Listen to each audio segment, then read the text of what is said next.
Bonjour à chacun, chacune. J'espère que vous m'entendez bien. Alors, voilà, je pense qu'on est prêt à commencer. Je vois que la plupart de nos participants sont là. Enfin, une bonne partie d'entre eux est arrivée. Alors, bienvenue à tous. Bonjour et bienvenue à tous et à tous, à toutes et à tous à ce webinaire de Livre Canada Books. Mon nom est Gabrielle Echeverry pour ceux qui ne me connaissent pas et donc je suis là au départ pour présenter nos invités et faciliter la période des questions à la fin des présentations. Mais avant de commencer, j'aimerais reconnaître que Livre Canada Books reconnaît respectueusement que ses bureaux sont situés sur les territoires traditionnels et non cédés de la nation algonquine. La présentation d'aujourd'hui sera en anglais, devra durer environ 1 heure et on a du temps à la fin pour les questions.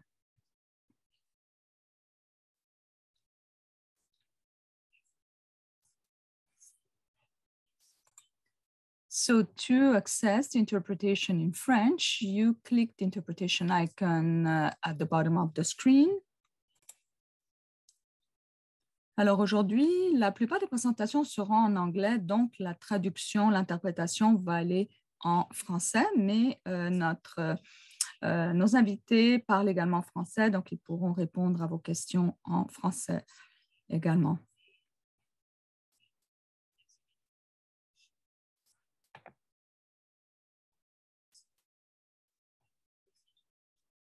Donc, si vous allez utiliser la fonction interprétation, assurez-vous de choisir la bonne langue, évidemment le français, et d'éliminer, de neutraliser l'audio original. Alors, après la présentation, nous allons prendre les questions à travers la fonction questions-réponses, mais sentez-vous bien à l'aise de poser vos questions tout au long de la présentation et nous allons y répondre à la fin de la présentation.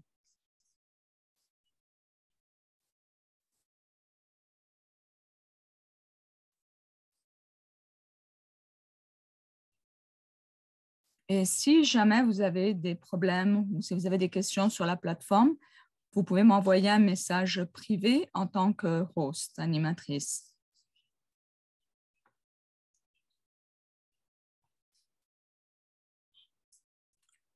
Voilà, sans tarder, nous sommes très heureux d'organiser le webinaire d'aujourd'hui qui offre des informations clés sur l'exportation vers le Royaume-Uni.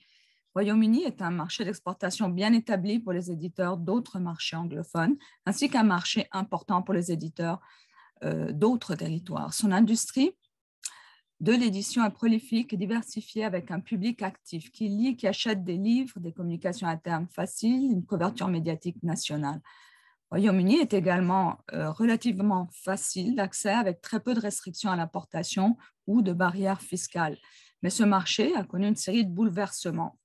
Alors, je suis ravie de vous présenter les conférenciers d'aujourd'hui, Emma House et Simon Littlewood, qui vont nous donner un aperçu du marché. Emma est une consultante internationale en matière d'édition qui possède une vaste connaissance du secteur de l'édition à l'échelle mondiale, un solide réseau de contacts parmi les éditeurs, les agents, distributeurs et libraires développés au cours de 20 ans dans le secteur. Donc, ancienne directrice adjointe de la Publisher Association pendant 11 ans. Avant ça, elle est également cofondatrice du groupe Facebook Publishers Without Borders et elle est également conseillère pour l'organisation civique dans le cadre du projet Future Libraries pour le secteur des bibliothèques publiques au Royaume-Uni et chef de projet pour Quick Reads. Simon est conseiller, consultant et coach auprès d'une série de sociétés internationales, l'industrie du livre et d'organisations gouvernementales. Il a occupé des postes dans l'édition commerciale, universitaire et professionnelle, éducative et illustrée au Royaume-Uni pendant plus de 30 ans. Il a été un des directeurs fondateurs de Pan Macmillan South Africa. Ensuite, il a occupé des postes de direction chez Phaidon Press et Headline Books Publishing avant de devenir directeur international du Random House Group. Et depuis, il a représenté l'Association des éditeurs britanniques au sein de l'exécutif de la Fédération des éditeurs européens à Bruxelles, a rempli le même rôle à l'Association internationale des éditeurs à Genève. Alors, bienvenue Emma, Simon, et donc je vous passe le micro pour que vous puissiez commencer.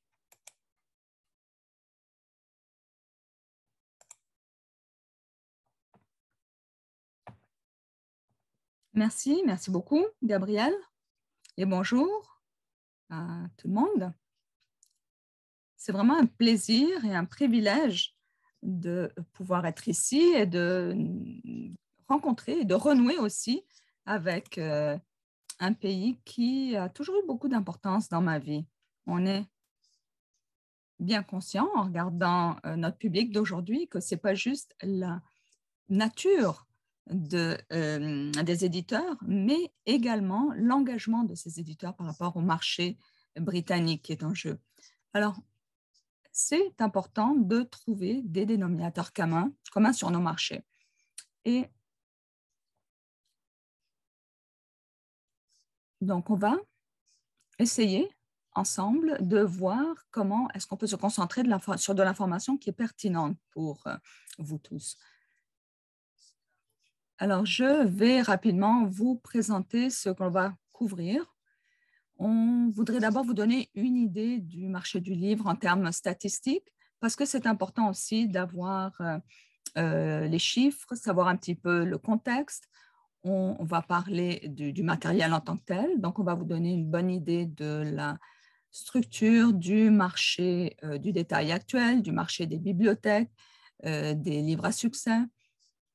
Et puis, on va parler du cœur de la question pour aujourd'hui, c'est-à-dire des distributeurs, des grossistes, donc pour voir comment accéder au marché britannique, et puis les moyens pour y accéder, notamment la publicité. Et puis, on va parler également et puis les ventes, le marketing. On va parler également du marché des droits. Emma va parler, alors je vais parler du marché universitaire, Emma va parler du marché du livre jeunesse et du roman graphique, du marché scolaire. Et je vais parler aussi un peu des conséquences du Brexit. Et on va finir par vous partager quelques contacts utiles. Alors, si on se penche d'abord sur le marché et sa taille, peut-être certains d'entre vous connaissent ces chiffres, mais en fait, ce sont les moins documentés, ces données statistiques. Alors, c'est intéressant de voir les faits saillants pour connaître le marché britannique. Donc, c'est le 5e plus gros marché après, le 5e marché du livre mondial plus important après les États-Unis, la Chine, le Japon et l'Allemagne. En 2021, les revenus totaux ont atteint le niveau le plus élevé jamais enregistré. Et donc, on était vraiment encouragé de voir que le niveau était monté même encore plus haut que les chiffres d'avant la pandémie. Alors, il s'agit d'un marché domestique qui a une valeur de 2,7 milliards de livres, on exprime en livres, et avec une croissance de plus de 7% par an. Alors, la proportion des revenus des éditeurs qui sont générés à l'étranger sont de 57%, avec une hausse de valeur de 2% par an. Pour ce qui est du marché, de la situation du marché au Royaume-Uni, on parle de 56% grand public, 37% universitaire, 7% éducation. Maintenant, pour les chiffres suivants, quand on parle des publications imprimées grand public, elles représentent 82% du total. Un chiffre ou un pourcentage qui s'est, disons, stabilisé pendant ces dernières années. L'an dernier, les imprimés de grand public ont augmenté de 3%. Et ça, c'est assez intéressant de voir ce chiffre, surtout dans un contexte de pandémie qui a caractérisé ces dernières années. Et le numérique s'est réduit de moins 1% par an. Ensuite, le secteur universitaire. Si vous parlez aux personnes qui évoluent dans ce domaine, on peut dire qu'il s'est stabilisé à un niveau normal, disons, plus 14% par an notamment. Alors, juste pour vous donner une idée des livres à succès au Royaume-Uni, il y a quand même des tendances qui ressortent, qui évoluent, mais qui ressortent. Alors, si on regarde le marché de la fiction, les romans sont particulièrement populaires. Romans d'amour, surtout l'été, au moment des vacances. Ensuite, ils sont suivis par les livres de suspense ou les livres policiers. Alors, on a comme un nouveau genre qui s'appelle le cozy crime. Et ça, c'est ressorti après la pandémie, avec un auteur en particulier, de Richard Osman. Donc, ce sont comme des histoires de crimes ou mais pas particulièrement graphiques, pas avec du sang. C'est beaucoup plus léger, disons.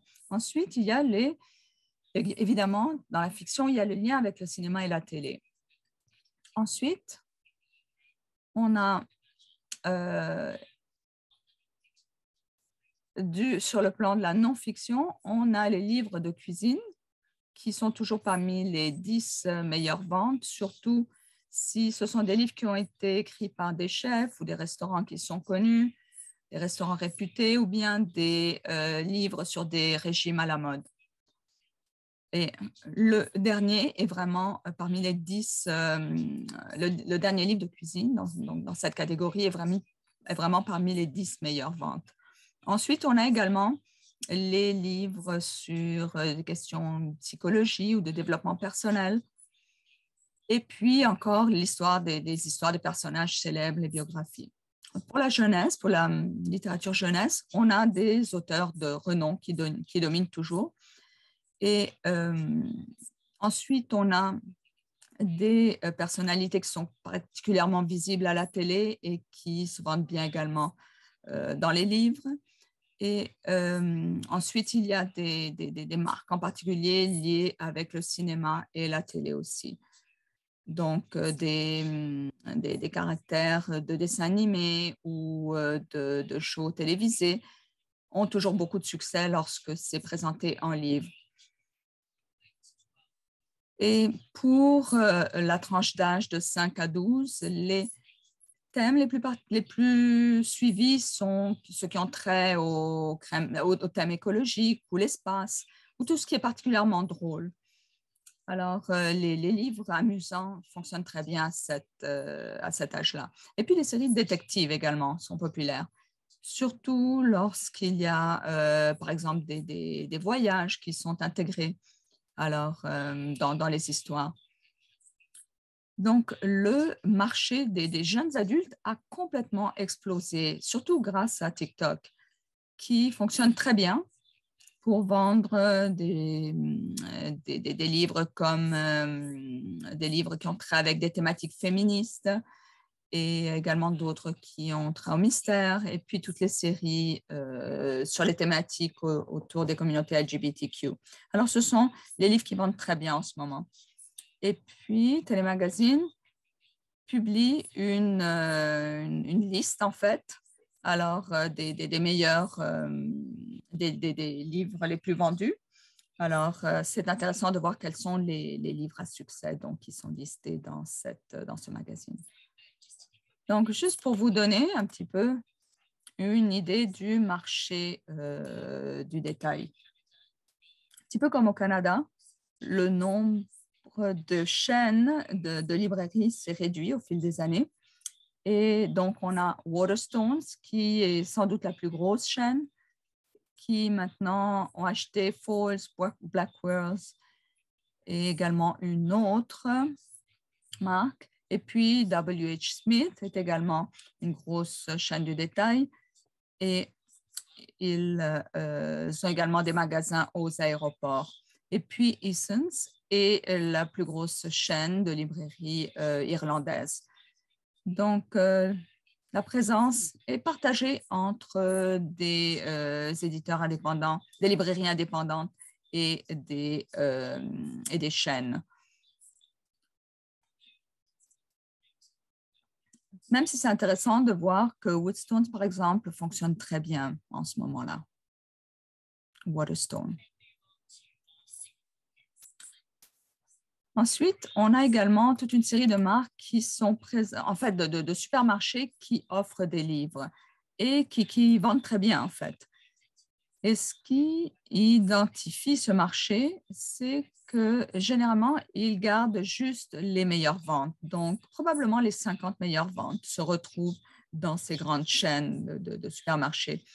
Et 50 meilleures ventes pour la fiction, non-fiction, pour les livres de jeunesse. Et ils offrent également des remises, des escomptes. Pour ce qui est du marché de détail, les librairies indépendantes fonctionnent assez bien. Vous verrez qu'il y a beaucoup de liens qu'on vous partage dans cette présentation. Alors, si vous allez sur ce site web, vous verrez le nombre de libraires indépendants qu'on a. Et vous avez également la British Book Awards qui présente sa liste. Alors, ce que j'ai proposé ici, c'est une liste de 670 librairies indépendantes un peu partout en Angleterre. Il y en a beaucoup plus que ce chiffre-là, mais ça vous donne déjà une bonne idée des librairies indépendantes qu'on a dans le pays. Et elles sont en croissance. Et c'est reflété également par le nombre de membres croissants de l'association des libraires. Ce qu'on constate, c'est qu'on a de plus en plus de librairies indépendantes, mais dans certaines niches. Par exemple, les livres jeunesse, les livres qui s'adressent à un public LGBTQ, et puis également une autre librairie indépendante qui se spécialise en vente de livres qui traitent les questions qui ont trait, les enjeux qui ont trait aux personnes racisées. Ensuite, on a le marché du détail, mais plus précisément celui du commerce électronique, qui est dominé par Amazon, comme dans beaucoup d'autres pays. Mais on a également un commerce électronique, donc une fenêtre qui voit la présence de détaillants indépendants. Donc, par exemple, les organismes caritatifs fondent également leurs livres dans ce genre de canaux. Donc, ce sont donc toute une série de produits, en tout cas de livres, qui sont représentés dans ce canal spécifique. Alors, je vous encourage à aller visiter bookstore.org, ukbookshop.org. Et donc,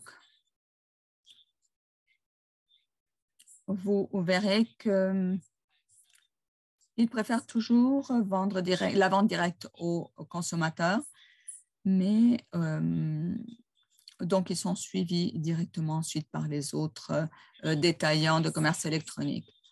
Une autre chose que l'on constate, c'est l'émergence de détaillants de livres non traditionnels, ou ce qu'on appelle aussi les ventes spéciales.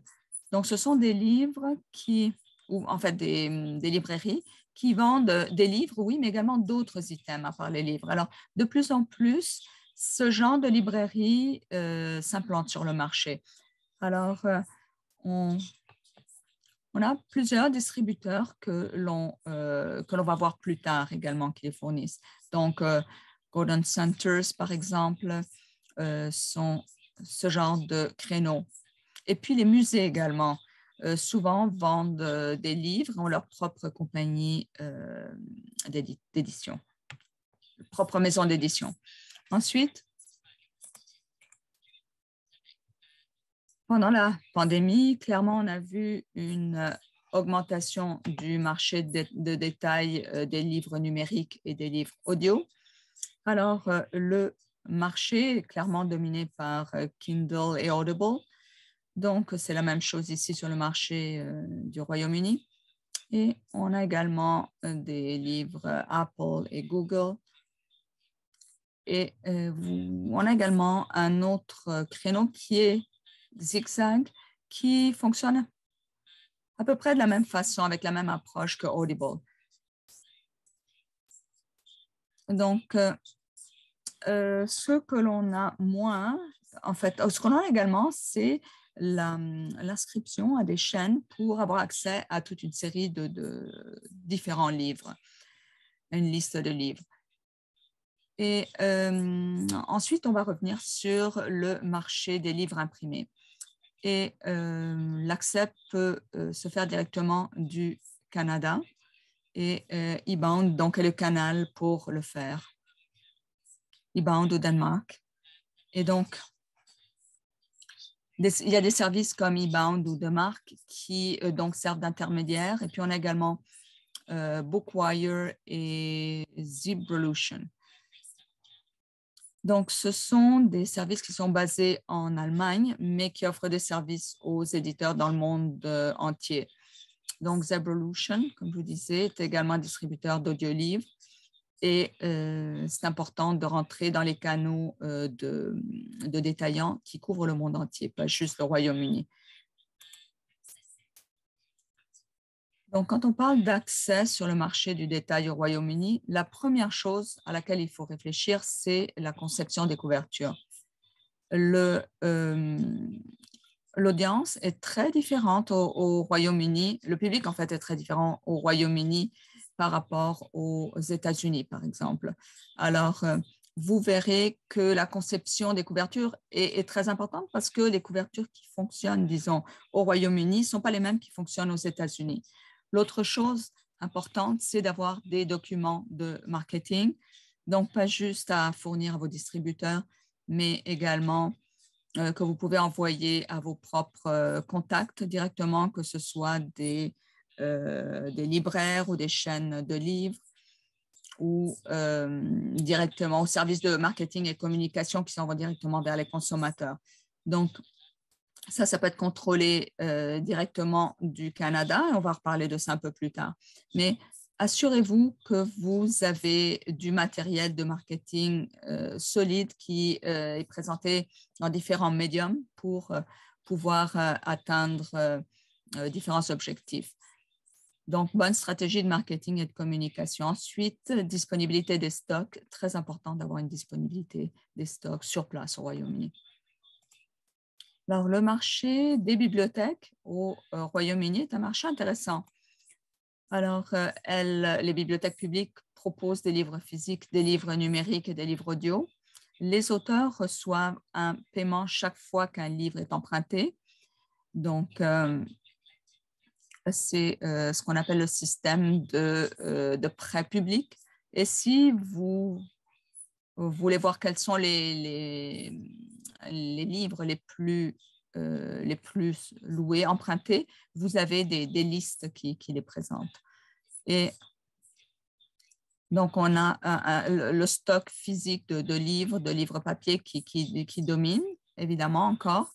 Et puis, donc, on a également une librairie spécialisée, Oxeller, qui domine le marché. Donc, pour ce qui est des livres numériques et livres audio, ils sont généralement proposés par Bolinda et BorrowBox.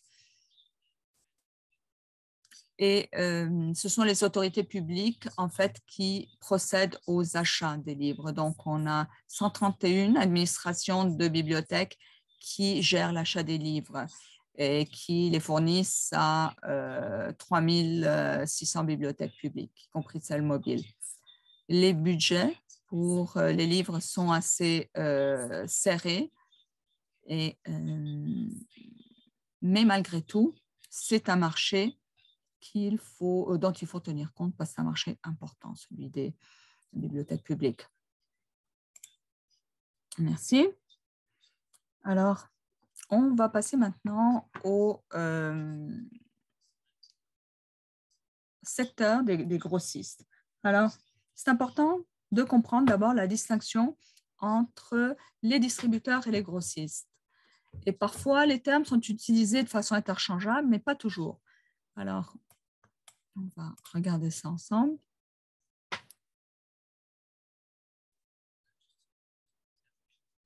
Alors, si on regarde ces définitions d'abord, Et je suis désolée si c'est répétitif pour certains d'entre vous, mais ce n'est pas toujours clair la distinction entre les deux catégories. Alors, ces termes aussi sont utilisés parfois de façon interchangeable, surtout aux États-Unis. Alors, un grossiste, essentiellement, c'est quelqu'un qui assure la vente des catalogues de tous les éditeurs, avec un très, très vaste éventail de stocks en quantité contrôlée. Alors, normalement, c'est ça, l'éventail est très, très vaste, l'éventail des stocks, mais les quantités contrôlées, et les quantités sont plus contrôlées. Et normalement, ils fournissent le commerce de détail autant sur le marché britannique qu'à l'étranger. Et ça, c'est en partie grâce à la tradition solide d'exportation de livres qu'on a dans notre pays. Et le grossiste offre aussi des possibilités de publicité payantes dans le guide d'achat. Donc, on peut donc payer pour des publicités. Et si on se concentre sur les titres principaux, on peut accéder à ces possibilités de publicité payante. Donc, les grossistes essaient de vendre tout ce qu'ils peuvent vendre. Donc, quand on parle par contre de distributeur, on parle de quelqu'un qui a un contrat avec un éditeur pour agir en son nom. Donc, il agit au nom d'un éditeur ou d'éditeurs donné. Et là aussi, il y a une distinction parce que le distributeur peut être une compagnie aussi qui offre des services logistiques, c'est tout. Donc, qui garde des stocks essentiellement ou bien qui envoie des factures pour les ordres, les commandes qu'ils ont reçues. Il offre parfois uniquement des services logistiques, parfois des opérations de vente aussi. Et certains proposent des services de marketing. Donc, quand on veut avoir accès au marché, c'est très important d'avoir un distributeur, c'est-à-dire quelqu'un qui garde vos livres, qui les stocke, mais qui les vendent aussi de façon très proactive sur le marché. Donc, on s'est dit que c'était très important de faire cette distinction parce que l'accès au marché va dépendre beaucoup des distributeurs.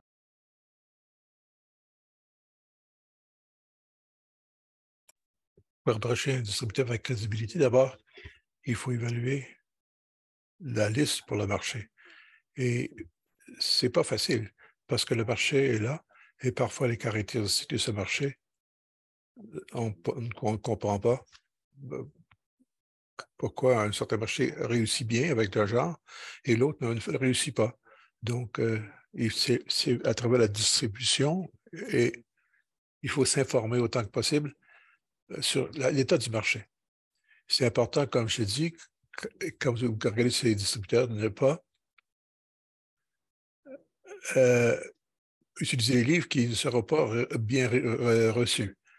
Et il faut faire donc un triage. Il faut dire, je reconnais que cette partie, ce livre peut bien faire bien. Dans certaines parties, ils vont bien réussir et d'autres fois non, et pour des raisons moins claires. Et l'autre chose, il est important d'inclure est-ce que ça va être pris au sérieux par le distributeur? Est-ce que ça pourrait intéresser les opérations de ce groupe-là? Et si oui, ça va valoir la peine. Il faut décider ensuite quels sont les points d'appui. Est-ce que c'est purement le côté logistique? Moi, je propose, si c'est le cas, seulement si vous aviez une opération de vente alternative, ça serait une façon de procéder. Ensuite, il faut considérer si vous pouvez appuyer avec le marché.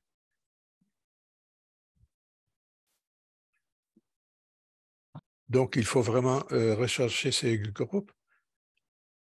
D'un côté, vous allez vouloir être dans un ensemble de distributeurs où les listes ont au moins une ressemblance, mais ce n'est pas tellement coûteux que vous allez être inondé. Donc, c'est une approche nuancée. Il faut trouver l'équilibre ici. Et ensuite, il faut remarquer si ça vaut la peine de voir les coûts et ce qui est faisable pour vous. Et quand c'est une question de décider de travailler avec tel éditeur ou distributeur, il faut mettre en place un contrat, négocier un contrat, quelque chose qui va vraiment clarifier la relation. Donc voilà comment approcher un distributeur. C'est une tournée très rapide, mais voilà les points saillants. Et nous avons ici une liste certains distributeurs et des grossistes, et c'est des grossistes ici, et je dois faire attention à comment je me sers de ce mot-là. Gardner's Books est peut-être le plus grand grossiste en Royaume-Uni, c'est en Angleterre. Donc, c'est détenu par une famille, Little, et du côté droit, Baker's Taylor, ils sont propriétaires. Alors, Gardner's est propriétaire de Baker's Taylor au Royaume-Uni, et c'est à Bicester. Donc, Gardner's, avec Baker Taylor, a un contrôle considérable. Le contrée le Royaume-Uni est assez autonome maintenant. Et avec Ingram, il y a Ingram, qui est une présence importante en Amérique du Nord, et vous le savez, basé à Nashville. Ils ont récemment, à l'automne, ils ont eu une présence pour les grossistes. Et en même temps, Gardner a décidé qu'ils vont aller camper aux États-Unis. Et donc, c'est un cas où c'est au Royaume-Uni où il y a une limite depuis quelques décennies dans les options de grossistes. Il y avait un groupe que vous avez connu qui a fermé ses portes en 2020. Et donc, ceci représente, avec Ingram et Gardner, représente une augmentation. Alors, le marché est en train de dire, il nous faut plus d'options. Nielsen est là, pas à cause de son importance de grossiste, mais parce que il faut s'assurer que tous ses clients ont accès aux métadonnées. Prochaine acétate. Bon, vous avez ici la distinction entre grossiste d'une part et, comme je l'expliquais, et distributeur d'autre part. Ceci représente ici une gamme de compagnies qui peuvent être contactées selon votre centre d'intérêt pour s'occuper de vos ventes physiques sur le marché en Angleterre et ouverture sur l'autre partie du monde aussi.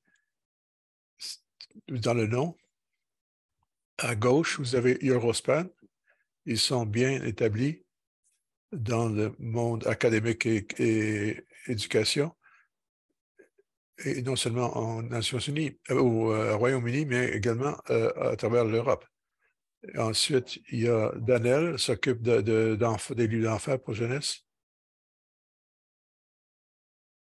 Et il y a d'autres qui sont seulement des distributeurs physiques, c'est tout. Alors, il faudrait avoir le marché qu'il faut. On a un combiné en bas, l'académique qui était américain et même de la Colombie-Britannique. Donc, c'est pour la presse nord-américaine et ils sont entrés dans le marché de l'Angleterre et d'autres aussi. Et il y a également des sites web pour toutes ces organisations qui vous allez donner beaucoup plus d'informations sur leur activité. Et j'ai parlé, moi, avec les gens de MNS, spécialistes dans la distribution des livres enfants, et je leur ai demandé s'il y avait des éditeurs qui voulaient faire distribuer leurs livres d'enfants ils regarderaient quelque chose qui complète ce qu'ils offrent déjà. Donc, quelque chose qui ne répète pas ce qu'ils font déjà, quelque chose qui simplement comble le vide de ce qu'ils ont actuellement. Les distributeurs auront peut-être d'autres critères sur ce qu'ils vont assumer. Il y en a qui vont dire on veut des choses qui sont semblables, d'autres vont dire non, on veut des choses qui sont différentes. Mais c'est à travers les conversations seulement que vous allez savoir ce qu'il y en est au juste. Et une autre chose que je voudrais dire, avec le IPG en haut à gauche, c'est une distribution. Vous pouvez cliquer différentes choses que vous voudrez distribuer. Et donc, si vous avez un IPG, vous allez peut-être décider de ne pas aller avec un distributeur local parce que vous pouvez travailler avec IPG aussi. Merci, Emma. Et IPG est également spécialiste pour les enfants ou jeunesse. C'est une liste des distributeurs parce que ce n'est pas complet, la liste qui est ici. Il y a certainement plusieurs autres. On voulait vous montrer quand même des exemples et on pourrait vous fournir la liste plus tard quand Gabriel va vous envoyer ça avec les diapos. Je vais maintenant parler concernant la publicité. Et comme on a dit, que vous avez votre matériel en place, vous pouvez faire beaucoup de choses à partir du Canada, mais on n'avait pas de spécialistes ou d'agents spécialisés en Angleterre prêts pour la relation publique ou pour la vente. Alors, si vous avez, un titre que vous voulez vendre et que vous pouvez présenter en Angleterre, vous allez peut-être regarder une campagne spécifique, une presse spécialisée, une vente spécialisée. Et il y a plusieurs possibilités de faire connaître votre livre dans la presse spécialisée. Les magazines font plus de revues littéraires maintenant. Ils ne sont peut-être pas consacrés aux livres, mais ils vont peut-être faire quelque chose comme certains magazines qui ont plusieurs références. On a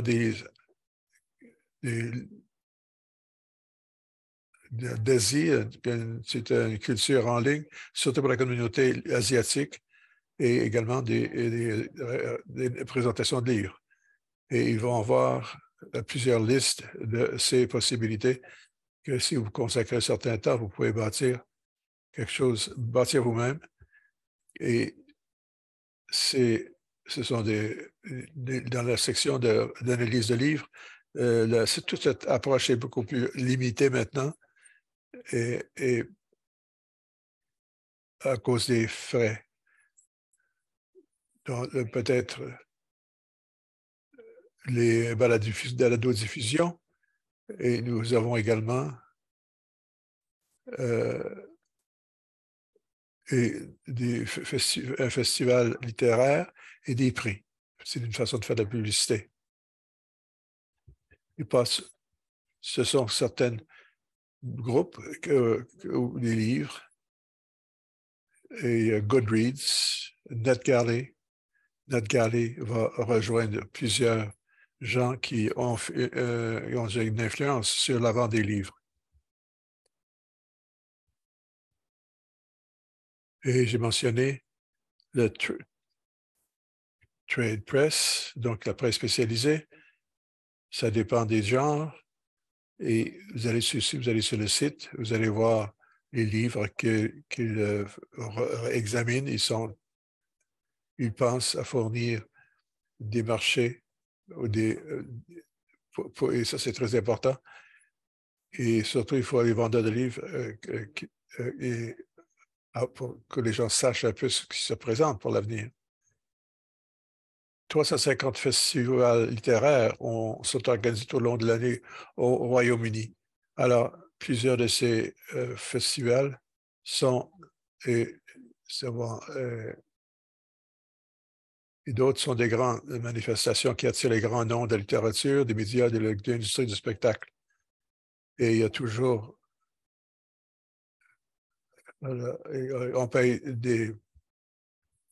des factures pour les gens, pour amener des gens pour aller au festival. Et nous avons plusieurs groupes qui ont des niches sur le climat, sur l'histoire, sur la littérature, et c'est toujours de plus en plus connu, autant comme des approches génériques. Ils ont possibilités très limitées.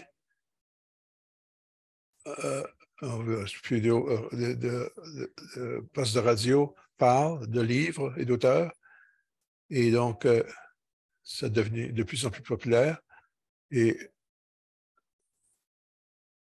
on parle de livres, des podcasts parlent de livres, mais je vous invite à présenter les choses vous-même. Bon, il faut connaître la Foire de l'île de Londres. C'est une place où les distributeurs et les grossistes sont là. Ils sont en abondance, et non seulement de l'Angleterre, mais à travers le monde.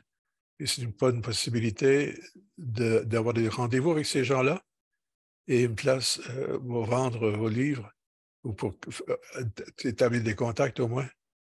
Et dans un lounge, les gens se rassemblent là des fois pour se parler de leur livre. Et d'autres événements utiles qui devraient être sur le calendrier, que vous pouvez avoir en ligne, des options en ligne. La conférence des ventes d'enfants, pour les livres d'enfants. Et je vous invite à faire partie de cette session. Et c'est disponible sur demande. Et donc, ce n'est pas nécessaire d'avoir une heure impossible. Et des gens qui sont intéressés par le groupe universitaire, il y a l'Université Press Redux et une autre conférence que je n'ai pas mis ici. C'est pour les gens qui sont intéressés dans le monde académique. Vous verrez que recherche au lecteur, c'est une conférence qui vient d'avoir lieu. Le marketing auquel il faut penser, donc les médias sociaux payants, non payants, on paye et non payants, y compris les influenceurs. On parle d'Instagram et d'autres. Bookstagram, qui est très populaire à ce moment-ci, et c'est très coûteux. Mais de Grande Terre est ouvert à plusieurs marques de commerce, surtout dans des lignes de commerce, et générer de liens à peu près en même temps. Comme je l'ai dit, nous avons des agences numérisées en Angleterre, surtout si vous avez des titres que vous voulez présenter et que vous ne voulez pas le faire vous-même, vous voulez que quelqu'un d'autre le fasse. Merci beaucoup. On passe maintenant à un examen du marché des droits. Et nous présentons le cadre simplement. Donc, si vous êtes quelqu'un en publié en français, vous pouvez vendre une traduction en anglais, mais je suppose que c'est quelque chose que venant du Canada, vous voulez peut-être vendre des droits de traduction en anglais en Amérique du Nord. Quelqu'un des Royaume-Uni ne voudra pas quelque chose pour l'Angleterre seulement, il voudrait avoir le droit pour le Commonwealth et donc des droits territoriaux et surtout, ça inclut l'Australie, Nouvelle-Zélande, Sud-Afrique et Inde. À toute fin pratique, c'est des pays de langue anglaise. Et donc l'Inde, eh bien, dans votre Commonwealth, vous voudrez inclure le Canada. Le Canada est très, très reconnu. Mais quand les gens parlent du Royaume-Uni et de Commonwealth, ils veulent dire exclusivité pour les territoires de langue anglaise, mais certains marchés dans l'Est de l'Asie sont peut-être ouverts à plus qu'une édition. Et donc, c'est ça le cadre. Et si on regarde maintenant comment vous pouvez commencer à avoir accès ou approcher ces marchés, il y a plusieurs canaux. Une des questions qu'il faut se poser, c'est comment est-ce qu'il faut vendre ces droits? Est-ce que je devrais contacter un agent pour vendre pour moi? Le Canada doit le savoir. Il y a plusieurs agences ou compagnies aux États-Unis ou en Angleterre. Il y a aussi plus de ressources et de connaissances avec le groupe cible de commerce que vous voulez viser. Mais par contre, si on a un agent qui travaille en son nom, c'est très, très bon d'avoir une relation directe avec les éditeurs, de façon transparente, bien sûr, pour compléter leur activité. Et des foires, en utilisant des plateformes d'échange, les dernières années ont montré comment la valeur de présentiel est très importante, surtout pour la vente à ce moment-ci. Vous allez peut-être remarquer un séminaire extraordinaire en octobre 2021 à Francfort, où Canada vraiment se centrait sur son marché à Francfort, où il y avait une grande intensité dans cette face-à-face où les éditeurs étaient partenaires, montraient clairement que leur relation d'affaires est basée sur une base personnelle. Et merci.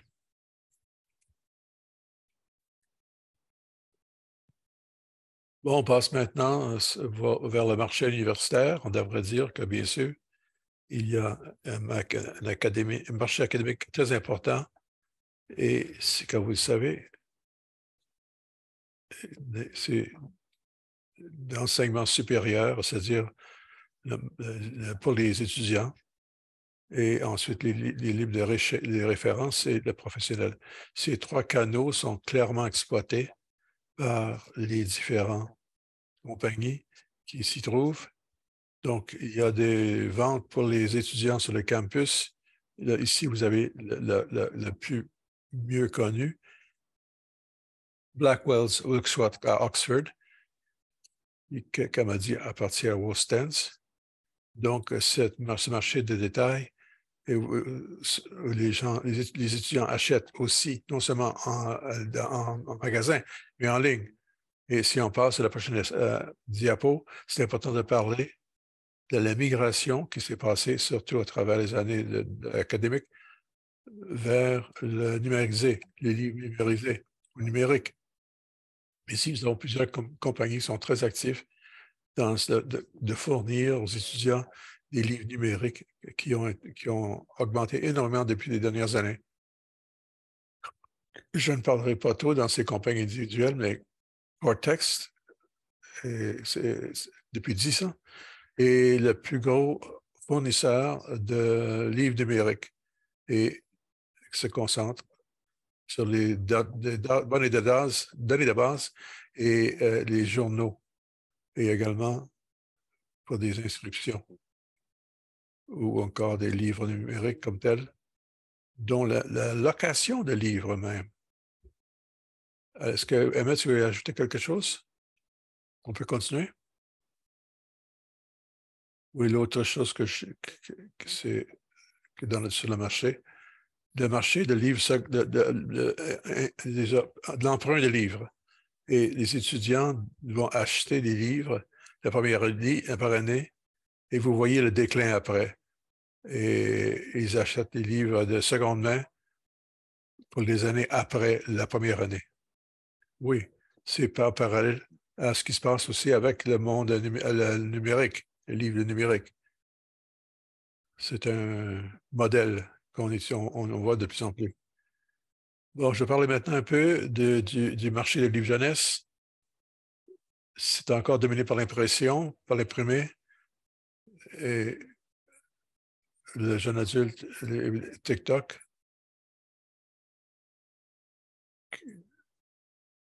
des livres en papier sont appréciés davantage par les détaillistes, surtout avec les prêts actuellement. En bas de 10 livres et en approche standardisée. Alors, si vous voulez mettre des choses sur les tables, et il faut avoir un certain standardisé. Le marché numérique commence à prendre de l'ampleur. Il y a la fiction. Les livres électroniques ne sont pas tellement en grande quantité encore, mais c'est ce qu'on propose. Et une des choses qui apparaît, c'est les livres physiques, audio-physiques, pour les 5 à 6 ans. Il y a 3 compagnies qui offrent des machines aussi pour jouer les audios physiques. Et donc, il y a 3 noms. Alors, ce sont 3 compagnies avec des audios physiques. C'est parce que ça coûte très cher. Ils vont rejoindre certainement des gens des familles à revenus moyens et supérieurs. Le détaillant m'a dit que si vous publiez des livres en série, assurez-vous que le nombre dans la série est imprimé quelque chose sur le livre. Parce que des fois, le livre n'est pas sur le livre, le numéro n'est pas sur le livre, ça peut compliquer la vie des détaillants. Et surtout si vous avez des séries d'enfants, il faut que ce soit clair quel numéro le livre occupe dans la série. Oui, pour le livre physique, mais l'audio physique était très fort chez les enfants, là où on vendait les livres et l'audio. Il semble que ça revient avec les livres électroniques dans les catégories d'enfants.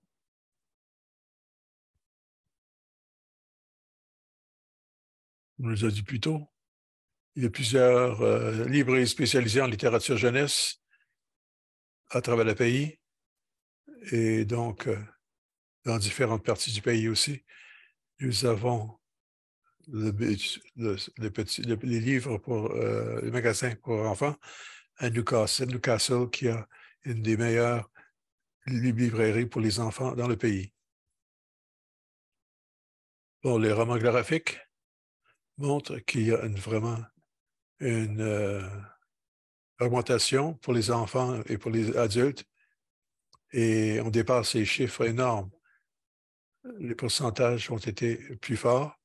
Donc, si ce que ça vous offrait, c'est quelque chose qui vaut la peine d'explorer.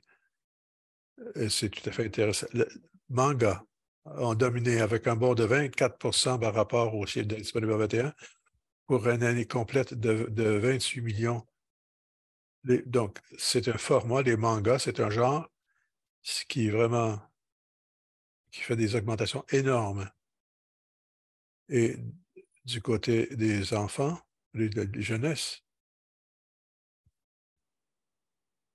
une fois de plus, pour les enfants, romans graphiques pour enfants, on bondit de 167 par rapport aux données comparables de 2021.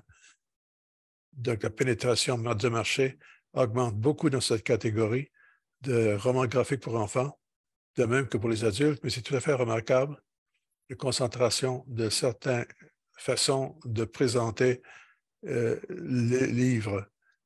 Et donc, c'est essentiel de voir quelle est l'augmentation ici. Et c'est une éducation des revenus qui sont créés par les différentes personnes, des revenus importants, et toute une gamme aussi, dans le genre de romans graphiques de différents secteurs et de différents sujets.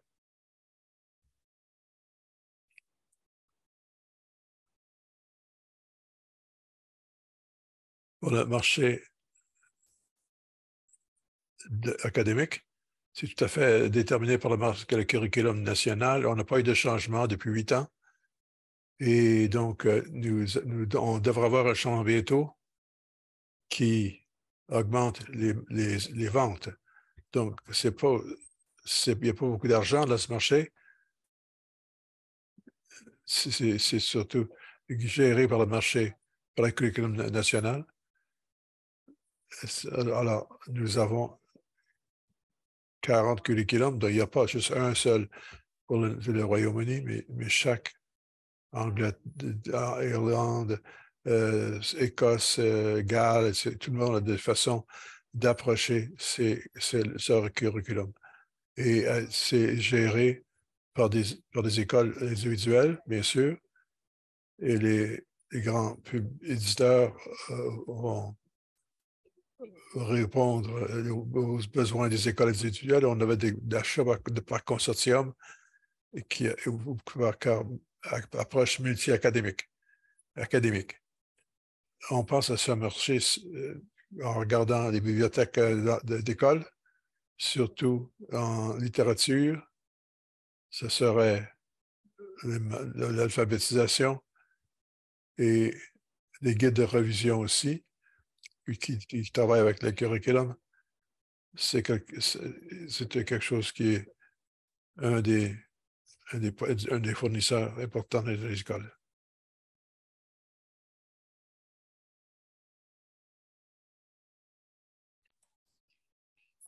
Et les catégories dans lesquelles le marché scolaire intervient, c'est donc les évaluations programme scolaire national et puis le développement professionnel aussi, formation continue. Et donc, ce qui se passait, c'est qu'on n'achetait pas juste les livres physiques, mais également tout le matériel informatique. Et donc, maintenant, il y a les écoles qui ont accès à des plateformes, en fait, doivent s'inscrire à des plateformes pour donc avoir accès à toute une série d'activités complémentaires. Donc, l'approche, c'est vraiment une approche multimédia à l'enseignement. Alors, on sait que certains d'entre vous sont très intéressés à ce sujet et il faut que je fasse attention à ne pas reproduire le langage qui a été utilisé par les éditeurs. Alors, c'est clair que le Brexit a eu un impact majeur et pas un bon impact sur l'industrie de l'édition parce que, en fait, les échanges commerciaux sont devenus plus chers et plus complexes. Alors, d'une part, il n'y a pas d'obligation de mettre, par contre, les avantages, c'est qu'il n'y a plus d'obligation de mettre en œuvre les règlements de l'Union européenne. Ça, c'est un côté. Mais d'autre part, notre industrie continue à être vraiment en ligne avec l'industrie européenne. Et donc, on n'a pas vraiment une si grande liberté que ça, dans le fond, le fait d'être libéré de l'obligation de respecter les règlements de l'Union européenne. Et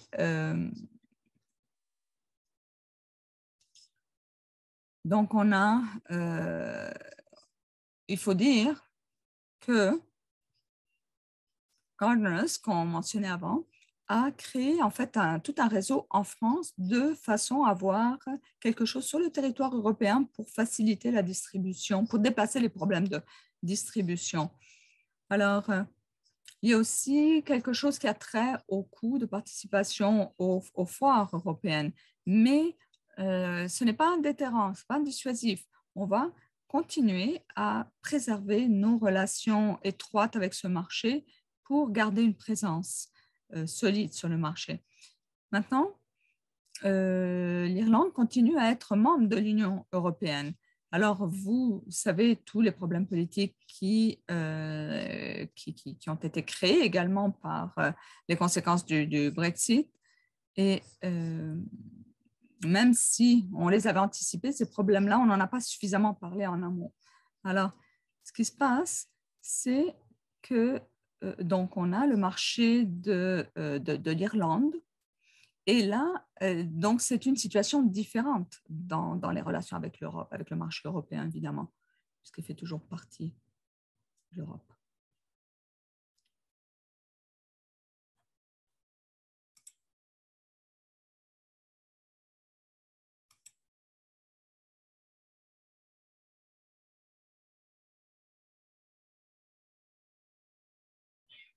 Alors, voilà. Donc, on a pensé de vous partager certains contacts utiles. Je suis certaine que vous en connaissez certains déjà. Donc, le Writers Artist Yearbook, c'est particulièrement un outil particulièrement utile si vous voulez, par exemple, de l'information sur la vente des droits de traduction et puis l'association des éditeurs aussi, ou l'association des libraires. Et on a également notre agence, Creative Agency. Et ce que je recommanderais, c'est de les contacter parce qu'ils offrent des inscriptions, en fait, c'est ça, des inscriptions mensuelles. Et donc, ils offrent également des formations en ligne à travers des vidéos. Et donc, si vous êtes intéressé particulièrement au marketing, à la publicité sur le marché britannique, ça vous donne une très bonne idée de ce qui fonctionne en marketing sur des plateformes comme TikTok, campagne de relations publiques et pour faire du marketing dans le fond au Royaume-Uni avec un budget restreint. Donc, si vous voulez en apprendre davantage sur le métier et le marché au Royaume-Uni, je vous conseille de les contacter. Alors, nous sommes prêts maintenant à en fait, accueillir vos questions si on n'a pas déjà répondu à vos questions dans le chat.